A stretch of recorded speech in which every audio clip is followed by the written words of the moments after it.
রোজা কেন রাখেন না? আপনি মুসলমান না? আপনি মুসলমান, আপনার ছেলে সন্তান আছে না? কেন রোজা রাখতেছেন না? কি জন্য? কি জন্য? কি বমি আছে? বমি হলে কি বমি লেগে রোজা ভাঙতে হয়? বমি হলে রোজা ভাঙে না বলছে কি?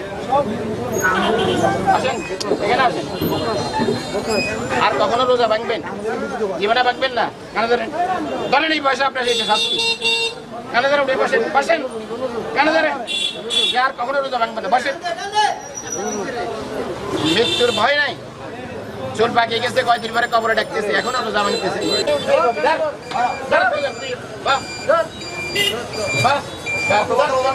এরপরে আবার মুসলমান রোজা রাখা তোর জন্য ফরজ না? আমরা পবিত্র মাহে রমজানের পবিত্রতার রক্ষার্থে হিন্দু দোকানে মুসলিমরা ঢুকি, সেখানে দিনের বেলা পানাহার করে খাওয়া দাওয়া খায়।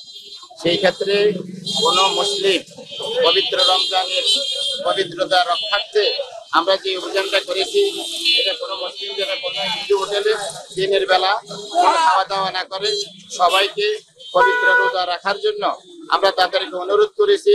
সকল মানুষ যেন রমজানের পবিত্রতা রক্ষা করে এবং রমজান মাসে যেন রোজা রাখে।